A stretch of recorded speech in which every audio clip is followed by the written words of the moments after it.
Good morning students. Today we will read chapter 10 True Height. This chapter is written by David Nestor.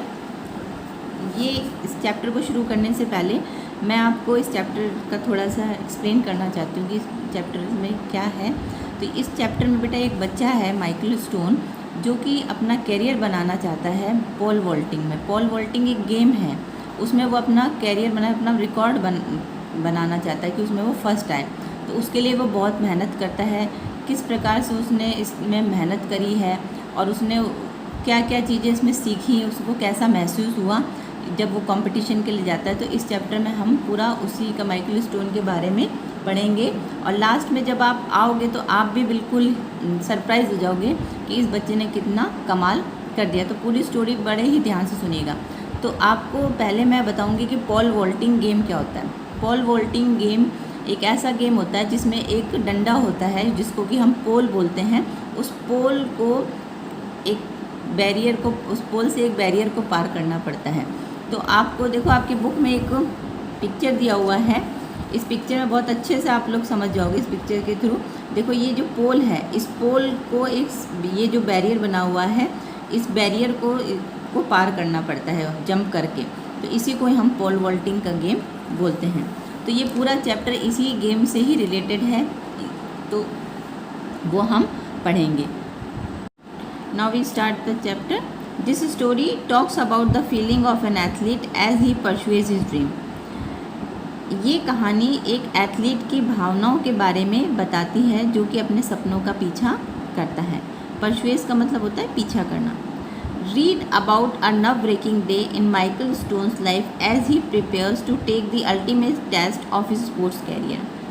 इस कहानी में हम Michael stone के मानसिक तनाव पूर्ण दिन के बारे में पढ़ेंगे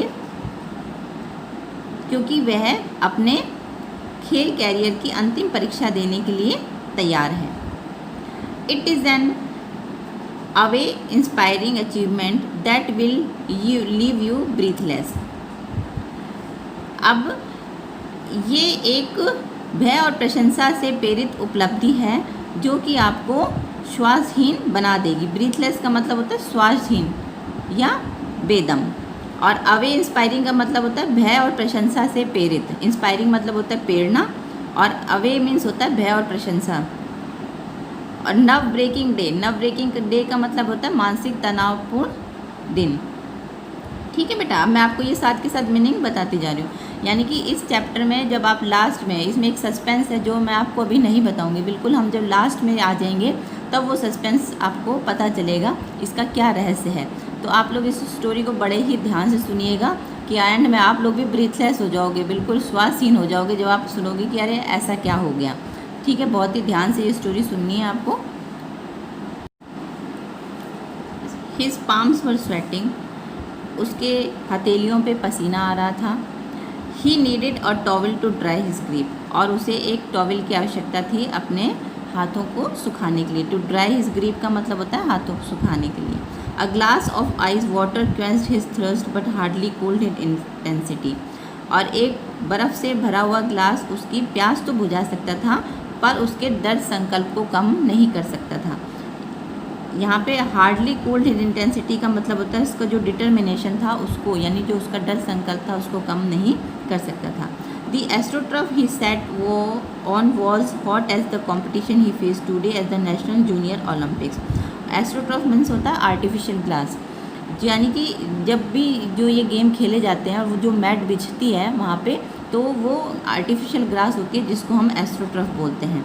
तो जिस एस्ट्रोट्रफ ग्लास के ऊपर या आर्टिफिशियल ग्लास के ऊपर वो बैठा हुआ था वो आज उतनी ही गर्म लग रही थी जितना कि आज राष्ट्रीय जूनियर ओलंपिक गेम का उसको सामना करना था। The pole was set at 17 feet. जो पोल था वो 17 फीट पे लगाया गया। That was 3 inches higher than his personal best. जो कि 3 इंच ऊंचा था उसके व्यक्तिगत श्रेष्ठ थे। पर्सनल बेस्ट का मतलब होता है व्यक्तिगत श्रेष्ठ। Michael Stone confronted the most challenging day of his pole vaulting career. Confronted means होता है सामना करना और चैलेंजिंग मतलब होता है चुनौती। तो माइकल स्टोन को आज पोल वॉल्टिंग कैरियर का सबसे चुनौतीपूर्ण दिन का सामना करना था। The stands were still filled with about 20,000 people even though the final race had ended an hour earlier. और जो स्टैंड, यहाँ पे स्टैंड का मतलब होता है जो स्टेडियम था वो लगभग 20,000 लोगों से भरा हुआ था, और जबकि जो अंतिम रेस है वो 1 घंटे पहले ही समाप्त हो गई थी। Pole vault is truly the glamour event of any track and field competition. जो पोल वॉल्ट का जो गेम है वो किसी भी ट्रैक और फील्ड प्रतियोगिता में आकर्षण इवेंट है। ग्लैमर इवेंट मतलब होता है आकर्षण इवेंट, चार्मिंग इवेंट होना। The sportsman combine the grace of a gymnast with the strength of a body builder. और इसमें जो खिलाड़ी होता है वो बॉडी बिल्डर की ताकत के साथ जिमनास्ट की कला को भी जोड़ता है। Pole vaulting also has the element of flying and the thought of flying as high as 2-storied building is a mere fantasy to anyone watching such an event. और जो पोल वॉल्टिंग का जो खेल है उसमें उड़ने का तत्व है और 2 मंजिला इमारत जितना ऊंचा जीवन जीने की सोच है। ऐसी घटना को देखने वाला किसी के लिए भी ये एक कल्पना के समान है, यानी जो भी व्यक्ति इस गेम को देखता है तो उसे ये काल्पनिक सा लगता है कि वो कल्पना में है। Today it is not only Michael stones reality and dream, it is his quest. आज केवल माइकल स्टोन की वास्तविकता और सपना ही नहीं है बल्कि उसकी खोज है।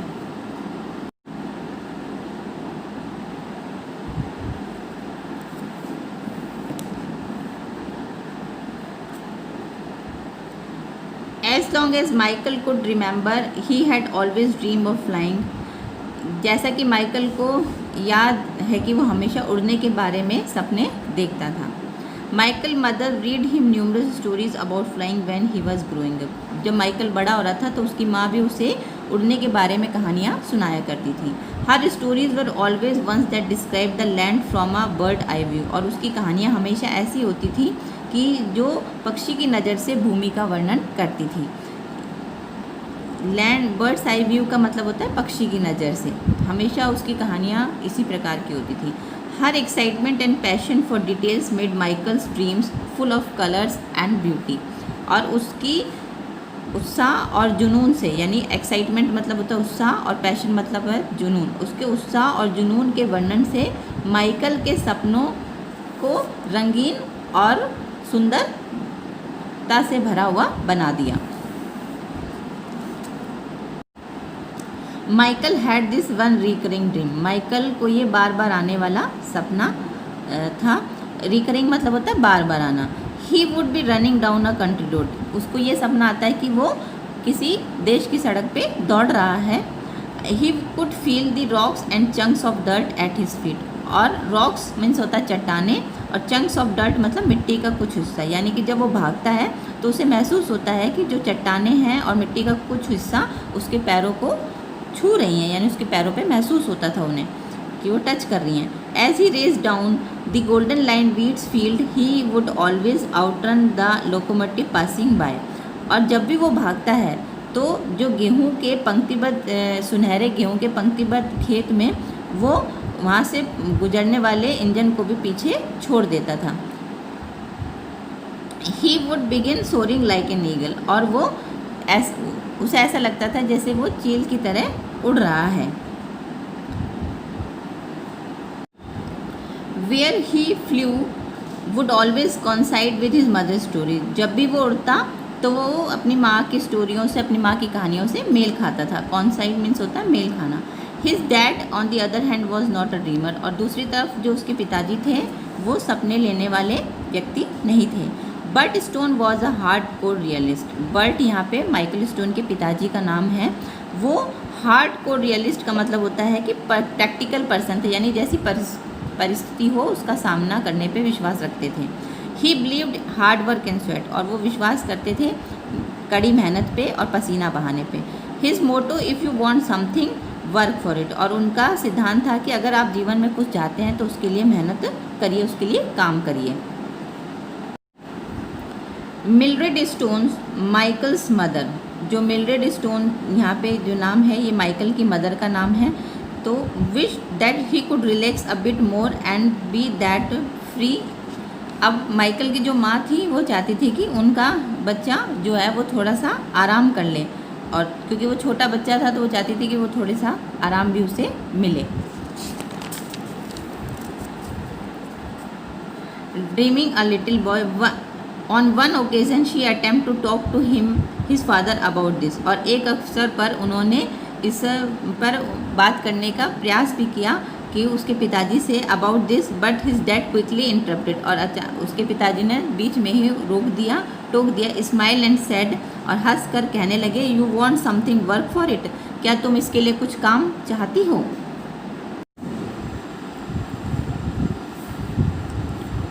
All of Michael's waltz today seemed to be the reward for his hard work.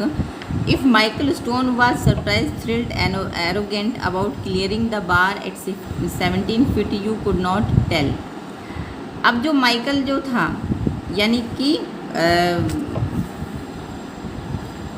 आज उसको उसकी जो मेहनत का जो था वो इनाम मिलने वाला था, यानी उसने जो इतनी कड़ी मेहनत करी थी उसका उसको आज इनाम मिलने वाला था।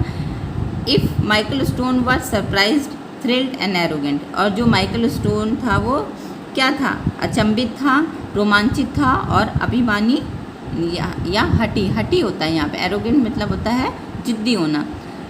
About clearing the bar at 17 feet, यानी कि वो तैयार था, 17 फीट का जो बार था उसको कूदने के लिए वो तैयार था।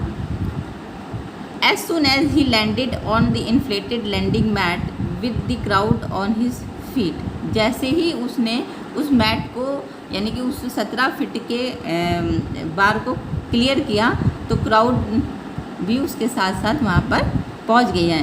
Michael immediately begin preparing for his next attempt at flight, और जो माइकल था अपने दूसरे अटेम्प्ट के लिए तैयार था।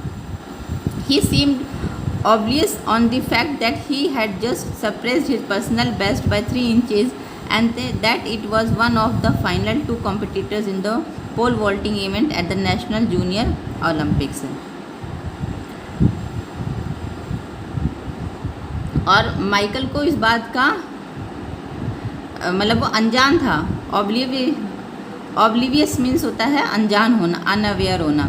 तो जो माइकल था वो अनअवेयर था कि उसने जो उसका जो पर्सनल बेस्ट है उससे भी वो 3 इंच ऊंचाई से ज़्यादा ऊंचा वो कूद लिया था, और वो क्या हो गया था, फाइनल में पहुंच गया था। He was the one of the final 2 competition, यानी 2 लोगों में फाइनल कॉम्पिटिशन हो गया था और उसने वो स्थान पा लिया था पोल वॉल्टिंग इवेंट में, जो कि राष्ट्रीय जूनियर ओलंपिक में उसने दूसरा स्थान पा लिया था। Michael cleared the bar at 17 feet 2 inches and 17 feet 4 inches. Michael ने 17 फीट 2 इंच और 17 फीट 4 इंच का जो बार था वो क्लियर कर लिया था। Again he showed no emotion, उसके बाद भी उसने अपनी कोई इमोशंस, अपनी कोई फीलिंग नहीं दिखाई। Constant preparation and determination were his vision, यानी कि उसका लगातार जो उसने तैयारी करी थी और जो उसका दृढ़ संकल्प था वही उसका लक्ष्य था। एज ही ले on his back and heard the crowd grown, he new the other vaulter had missed the final jump. और फिर जैसे ही उसने सुना, उसे कुछ शोर सा सुनाई दिया और जो क्राउड की जो आवाज़ें थी, ग्रोन मतलब जो आवाज़ उसने सुनी, तो उसे ऐसा महसूस हुआ कि जो वॉल्टर है, यानी जो दूसरा उसका जो कॉम्पिटिटर था, उसने वो फाइनल जंप जो है वो उसने वो खो दिया, यानी मिस कर दी है, यानी उसको वो पार नहीं कर पाया। He knew it was the time for his final jump, और उसे पता था कि अब उसका समय आ गया है अंतिम कूद का। Since other vaulter had a fewer misses, और दूसरे जो वॉल्टर थे उन्होंने भी कुछ अपने मिस कर दिए थे। Michael needed to clear this vault to win, और माइकल को अगर ये रेस जीतनी थी तो उसे इस वॉल्ट को क्लियर करना ही था। A miss would get him second place, अगर वो इस बार इस वॉल्ट को मिस कर देगा, इस पोल वॉल्टिंग गेम को, तो वो दूसरे स्थान पर आ जाएगा।